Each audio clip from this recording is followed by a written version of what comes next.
नरेश मीणा भी चुनावी मैदान में है, कितना असर कर पाएंगे कांग्रेस की? कोई कोई असर नहीं, कोई असर नहीं पड़ेगा। उनके द्वारा लगातार बयानबाजी की जा रही है, साथ ही विपक्षी जो लोग हैं उनके द्वारा भी लगातार भैया पर आरोप लगाए जा रहे हैं, कितना असर पड़ पाएगा? अभी परसों आपके प्रदेश अध्यक्ष गोविंद सिंह डोटासरा जा रहे थे, नरेश मीणा समर्थकों द्वारा नारेबाजी की गई, उनको रोका गया, क्या कारण मानते देखिए, हैं? तरीका गलत है। चुनाव में सब अपनी अपनी बात करते हैं, निर्णय तो जनता को।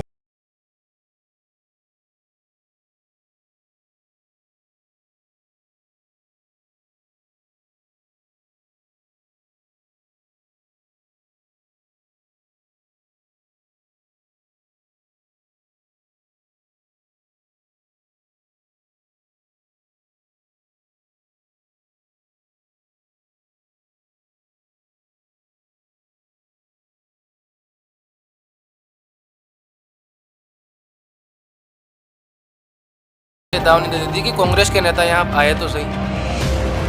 ये चीजें सही नहीं है। राजस्थान की एक सीट जिस पर उपचुनाव है और उपचुनाव की सरगर्मियां तेज है। उपचुनाव है अंता मांगरोल विधानसभा सीट पर, जिसको लेकर कांग्रेस और भाजपा साथ ही निर्दलीय प्रत्याशी नरेश मीणा भी मैदान में है। कांग्रेस की ओर से प्रमोद जैन भाया चुनावी मैदान में है, भाजपा की ओर से मोरपाल सुमन। कल अंता में सचिन पायलट की रैली हुई, उससे पहले कांग्रेस से कई प्रभारी लगाए गए, साथ ही प्रदेश अध्यक्ष गोविंद सिंह डोटासरा खुद भाया के लिए चुनावी मैदान में है। आज हमारे साथ मौजूद है कांग्रेस के दिग्गज नेता और अभी वर्तमान में नेता प्रतिपक्ष।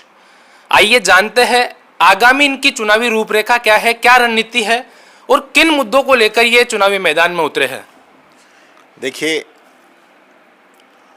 लोकतंत्र के अंदर जनता को अधिकार मिला है कि वो अपनी खुद की सरकार चुने। वो उन लोगों को चुने जो उनके लिए काम कर सकते हैं। पिछले समय से आप देख रहे होंगे कि 2 साल लगभग इस सरकार को हो गया। इस 2 साल के अंदर सरकार ने क्या किया? गरीबों को जो किट मिलते थे सरकार की तरफ से, अनाज, चीनी, मसाले, वो बंद करने का काम किया। युवाओं को बेरोजगारी भत्ता मिलता था, वो बंद करने का काम किया। पेंशन डिले करने का काम किया। नौकरी के नाम पे युवाओं को बरगलाया, लेकिन धरातल पे कुछ है नहीं। और इन लोगों ने सिर्फ और सिर्फ पिछली सरकार की जो योजनाएं थी उनको बंद करने का काम किया, या उनका नाम बदलने का काम किया, या अपने उद्योगपति मित्रों को जमीन देने का काम किया। इसके अलावा तो कुछ किया नहीं। आज प्रदेश की हालत क्या है, अगर अभी हम बात करें पिछले 15 दिनों की, तो पूरा प्रदेश जो है एक्सीडेंटल जोन में आया हुआ है। हर जगह जो है आगजनी हो रही है, एक्सीडेंट हो रहे हैं। उस पर सरकार का जवाब नहीं है, उस पर सरकार की मॉनिटरिंग नहीं है।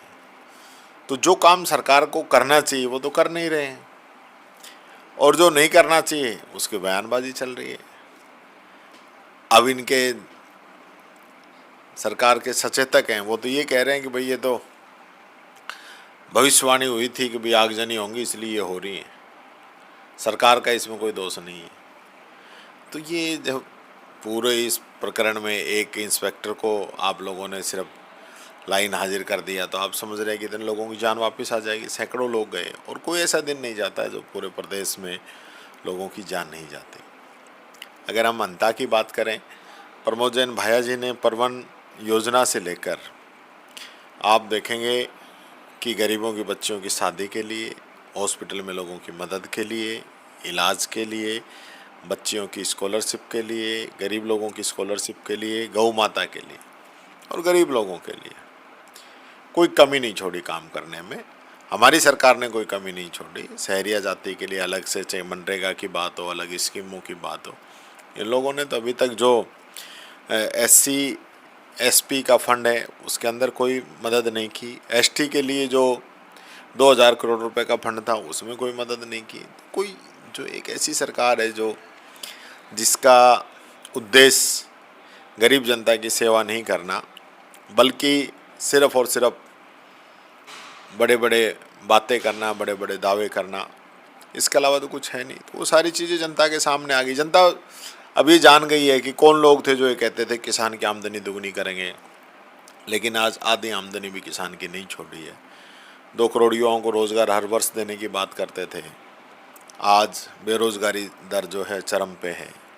जो डॉलर रुपए बरोबर करने की बात कर रहे थे, आज 88-90 रुपए तक डॉलर पहुंच गया है, उस पर वो जिक्र नहीं करते हैं। जो भ्रष्टाचार ख़त्म करने की बात कर रहे थे, आज 10 गुना भ्रष्टाचार हो गया, वो कहीं नज़र नहीं आते हैं। ये सब चीज़ें जनता जानती है और इसका जनता के पास चुनाव में एक समय होता है जब वो इसका माकूल जवाब दे सके। मैं अपील करना चाहूँगा यहाँ की जनता से कि सोच समझ के, सारे कैंडिडेट अपने अपने हिसाब से अपनी बातें रखते हैं, लेकिन उनका भला किसने किया है और भला कौन कर सकता है, उस आधार पे वोट देना चाहिए।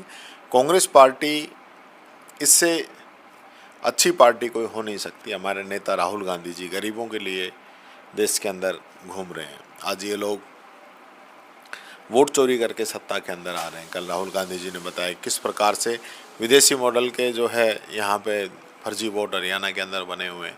तो ये जो काम भारतीय जनता पार्टी कर रही है, ये मैं समझता हूँ जनता के सामने आ चुका है। मैं अपील करना चाहूँगा जनता जनार्दन से कि वो प्रमोद जैन भाया जी को समर्थन करें, वोट करें। पूर्व मुख्यमंत्री वसुंधरा राजे सी इस क्षेत्र से है, साथ ही वर्तमान मुख्यमंत्री भजनलाल शर्मा का आज रोड शो भी है, कितना असर पड़ेगा? कुछ नहीं असर पड़ेगा। भजनलाल जी वही है ना जो झालावाड़ में जब हादसा हुआ, बच्चे स्कूल के अंदर दब के मर गए थे, तब उनको समय नहीं था आने का। आज चुनाव है तो आ गए, तो जनता देखेगी ना, पूछेगी कि जब हादसे के समय आपके पास आने का समय नहीं था तो आज कैसे आ गए। ये जवाब तो इनको देना पड़ेगा। आज जो हालत हुई है, स्कूल लगातार एक के बाद एक गिरते हुए चले गए। यहाँ से लेकर गंगानगर चले जाओ, लेकिन सरकार की तरफ से इमदाद क्या मिली? कुछ नहीं, कोई मॉनिटरिंग नहीं है।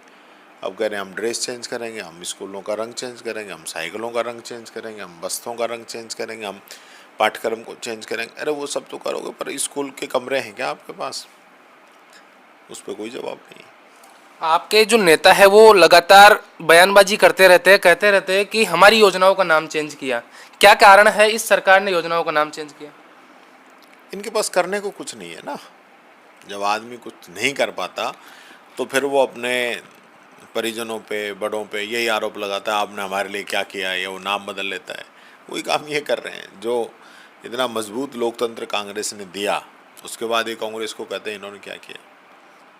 ये कुछ कर नहीं सकते, इसलिए हमारी योजनाओं का नाम बदलते हैं। अभी हाल ही में हुई घटनाओं का आपने जिक्र किया, कल नए नियम भी लागू किए गए हैं, क्या कारण मानते हुए नए नियम आम जनता के बीच पहुंच पाएंगे? पुराने नियम उनकी पालना करा रहे हैं क्या जो नए लागू कर रहे हैं? पुराने जो नियम बने हुए उनकी पालना करा पा रहे हैं क्या? ये खुद इनकी सरकार के मंत्री, इनके विधायक वही नियम तोड़ते हैं, कोई खिलाफ बोल नहीं जाए। ये हालत इनकी है। तो ये सिर्फ जनता को गुमराह करने के लिए नई नई बातें करते हैं। नरेश मीणा भी चुनावी मैदान में है, कितना असर कर पाएंगे कांग्रेस के? कोई असर नहीं, कोई असर नहीं पड़ेगा। उनके द्वारा लगातार बयानबाजी की जा रही है, साथ ही विपक्षी जो लोग हैं उनके द्वारा भी लगातार भाया पर आरोप लगाए जा रहे हैं, कितना असर पड़ पाएगा? देखिए, सांच को आँच नहीं है, कितने भी आरोप ये लगा लें, लेकिन भाई जी ने जो काम किया है, जनता की सेवा की, वो सबके सामने। अगर इनके अंदर कोई कमी होती तो अब तक भारतीय जनता पार्टी इनको सलाखों के अंदर डाल देती। कितने झूठे मुकदमे इन पे लगाए, 10-15 मुकदमे लगाए इन पे, इनको तंग करना चाहे, लेकिन कोर्ट से अंत में राहत मिली। तो साबित हो गया कि आदमी दोषी नहीं है। ज़बरदस्ती इसको बदनाम करने के लिए लोग सारे नाटक रच रहे हैं। अभी परसों आपके प्रदेश अध्यक्ष गोविंद सिंह डोटासरा जा रहे थे, नरेश मीणा समर्थकों द्वारा नारेबाजी की गई और उनको रोका गया, क्या कारण मानते देखिए, हो? तरीका गलत है। चुनाव में सब अपनी अपनी बात कहते हैं, निर्णय तो जनता को करना है। पक्ष विपक्ष निर्दलीय जो भी होते हैं, सब चुनाव अपने तरीके से लड़ते हैं, सब अपनी बात कहते हैं। अल्टीमेटली वोट तो जनता को करना है और सब लोगों को अपनी बात जनता के बीच में रखनी है।